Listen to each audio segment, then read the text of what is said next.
안녕하세요. 책 읽는 소울입니다. 시간이 흘러가고 나이가 많아지면 우리는 늙어간다고 표현합니다. 그런데 예전의 60살과 요즘의 60살은 떠오르는 이미지가 너무나 다릅니다. 왜 이렇게 달라진 것일까요? 만약 늙어간다는 정의가 달라진다면 우리의 몸에는 어떤 변화가 생길까요? 대체 의학 분야의 선구자인 디펙 초프라가 쓴 우주 리듬을 따라해서 그 해답을 알아보도록 하겠습니다. 시간은 하나의 관념이다.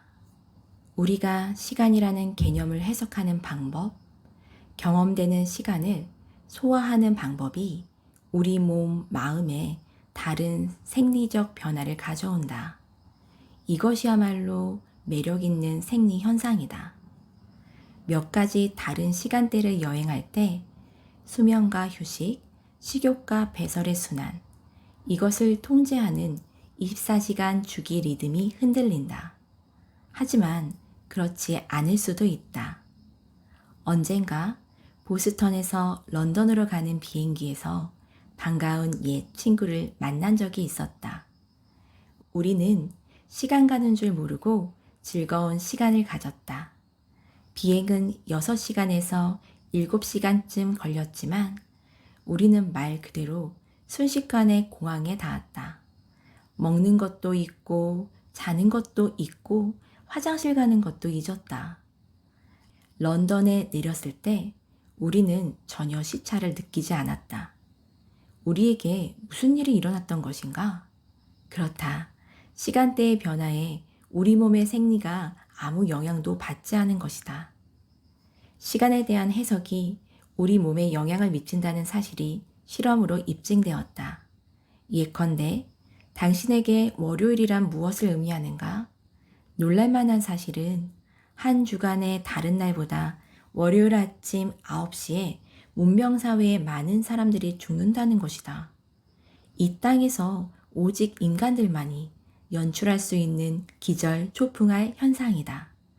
다른 어떤 동물에게도 월요일과 화요일 사이에 구분이 없다. 월요일과 화요일이 어떻게 다른가? 그것은 하나의 생각, 관념일 뿐이다. 시간이 멈출 때 생각도 멈춘다. 생각이 멈출 때 몸에서 일어나는 변화들에 대한 느낌도 멈춘다. 실제로 과학자들이 엔트로피 또는 노화라고 부르는 것이 그 순간에 멈춘다. 왜냐하면 노화는 부분적으로 우리가 시간을 어떻게 해석 또는 어떻게 소화하느냐의 표현이기 때문이다. 레지던트 시절에 나는 정신병동에서 근무했는데 환자들 가운데 어떤 사람은 시간 개념이 없다는 사실을 알게 되었다. 결과적으로 그들의 몸이 늙지 않는 것 같았다. 실제로 30대 모습을 한 60대 여인을 나는 보았다. 그런 사람들은 생각보다 많다. 어떻게 그런 일이 가능한 걸까? 시간이라는 개념이 그들에게는 없고 시간이라는 것이 처음부터 하나의 개념에 지나지 않기 때문이다. 그러니 시간에 대한 이 모든 경험들은 우리 의식 속에 일어나는 다른 해석들을 따릅니다. 시간을 어떻게 해석하느냐, 공간을 어떻게 해석하느냐, 물리적 실제를 어떻게 해석하느냐가 신체에 대한 우리의 경험을 포함해 물리적 실체에 대한 경험을 결정한다. 우리 몸은 우리의 감각적 경험과 그것에 대한 우리 해석으로 이루어지는 신진대사의 결과물이다. 당신은 시간이나 변화를 어떻게 경험하는가? 만일 당신이 항상 바쁘고 그래서 늘 시간에 쫓기며 산다면 당신의 몸에도 그렇게 급한 변화가 일어나고 있을 것이다. 반면에 시간에 대한 당신의 해석이 좀 더 진실에 가까운 오직 영원한 지금이 있을 뿐이라는 진실에 가깝다면 그 관념이 당신 몸에 그대로 반영될 것이다. 당신은 현재에서 과거를 경험할 수 있고 현재에서 미래를 내다볼 수 있다. 그러나 만일 당신이 현재에 머무를 수 있다면, 그렇다면 흐르는 세월과 함께 발생하는 물리적 변화들이 당신 몸에서 일어나지 않을 것이다. 어느 베다 스승이 말했다. 사람들이 늙어 죽는 유일한 이유는 늙어 죽는 사람들을 보고 있기 때문이다. 우리가 보는 것이 우리가 된다. 우리가 만지는 것이 우리로 된다. 과거에 대한 기억들까지도 우리 몸에 끊임없이 물리적 반응을 일으킨다. 현재에 대한 우리의 해석, 마음에 대한 우리의 해석이 우리 안에서 온갖 생화학적 반응을 일으킨다. 해석들이 기억들로 되고 기억들은 저도 모르게 자연 발생적으로 변화를 촉발한다. 어디에 이 기억들이 자리 잡고 있는 것일까? 그것들은 모든 곳에 있다. 우리 영혼 안에 편만에 있고 뇌 세포들 안에서 제 모습을 나타내며 우리 몸의 모든 세포들의 암호로 내장되어 있다. 당신 몸은 관념들의 장이고 그것들의 표출이 지금 당신이 경험하고 있는 몸이다. 당신 몸이 하나의 육체로 된 기계라고, 그래서 어떻게든지 늙어가기 마련이고 환경의 변화에 의해 균형을 잃게 되어 있다고 생각하면 그 모든 생각이 당신 몸에서 생화학적 변화를 일으킨다. 이 생각들이 바뀔 때 생화학적 변화 또한 바뀐다는 사실이 실험으로 입증되었다. 당신 몸을 보는 당신의 방식이 달라지면 자동으로 당신 몸에서 변화가 일어난다는 말이다. 몸, 마음이 어떻게 제 경험을 해석하고 구성하는지를 보여주는 흥미로운 예가 플라시보 반응이다. 의사가 환자에게 설탕으로 된 알약을 주면서 그것이 통증을 덜어준다고 말하면 환자들은 통증 감소를 경험한다. 플라시보 반응은 통증뿐 아니라 다른 증세에도 적용된다. 의사가 환자에게 알약을 주면서 말한다. 이것이 심장을 편안하게 해줄 것이오. 이 간단한 말 한마디가 환자의 혈압을 떨어뜨리고 혈액순환을 순조롭게 해주는 것이다. 플라시보 반응은 몸과 마음의 연계가 어떤 것인지를 잘 보여준다. 자신에 대한 우리의 해석이 곧 플라시보 반응이기 때문이다. 무슨 대단한 확신이 필요한 것도 아니다. 그냥 단순하게 이것이 통증을 덜어줄 것이다 라는 말 한마디면 몸, 마음이 강한 화학작용을 일으켜 그와 같은 결과를 유발하는 것이다.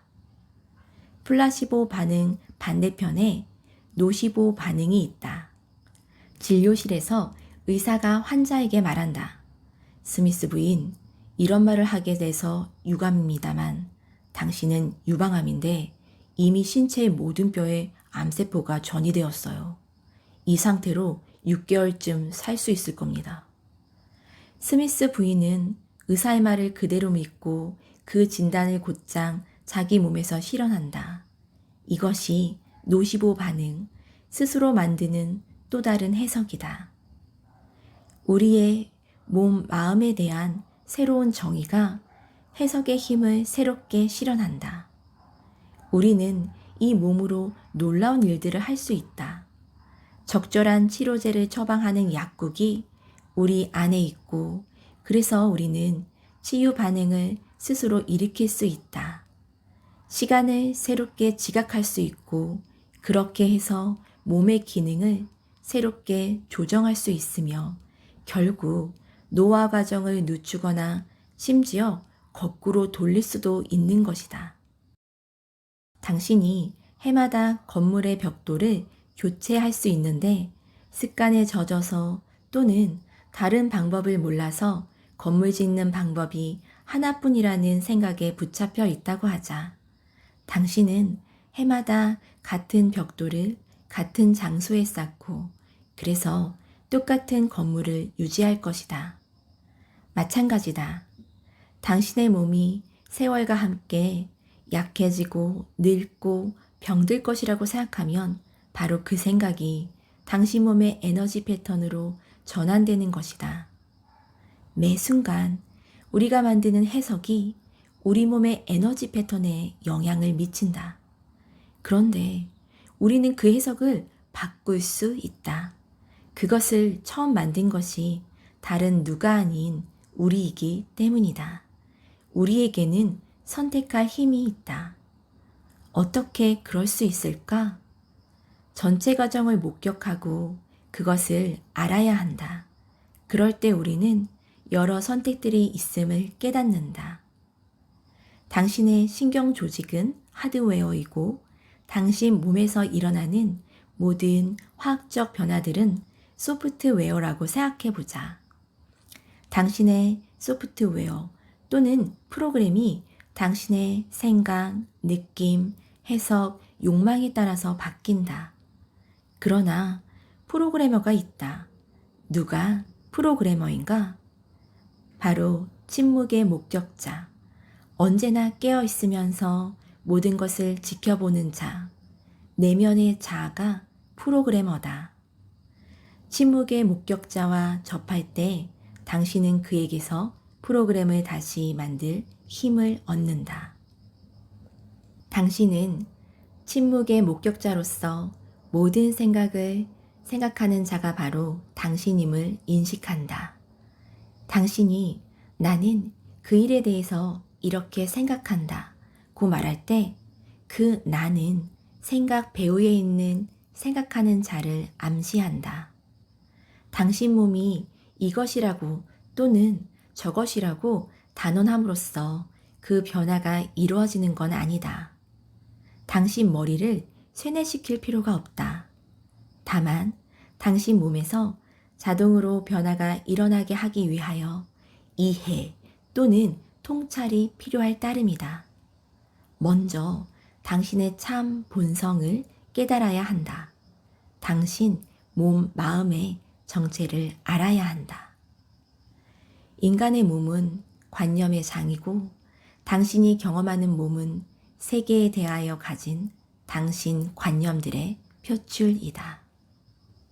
이 책에서 작가는 우리가 몸에 대한 어떤 관념, 즉 생각이 우리 몸을 만들고 있다고 말하고 있습니다. 지금 나의 몸의 상태는 내가 그렇게 여기고 있기 때문에 나타나고 있다는 것이죠. 노화, 늙음 또한 부분적으로 우리가 시간을 어떻게 해석하고 소화하느냐의 표현이라고 강조하고 있습니다. 우리 모두 건강한 노후를 바랍니다. 그런데 건강한 노후가 나이듦에 대한 새로운 정의와 나의 몸과 마음에 대한 새로운 생각과 해석으로 가능하다면 우리는 어떻게 해야 할까요? 거짓말 같은 세뇌가 아니라 그것이 정말 가능한 일이고 진실임을 새로운 알므로 받아들인다면 우리의 내면에서 우러나오는 늙음에 대한 새로운 정의들이 우리의 삶을 변화시킬 것입니다. 저는 이 책을 읽고 늙음을 이렇게 새롭게 정의했습니다. 늙음이란 더 지혜로워지고 더 건강해지고 더 아름다워지는 과정이다.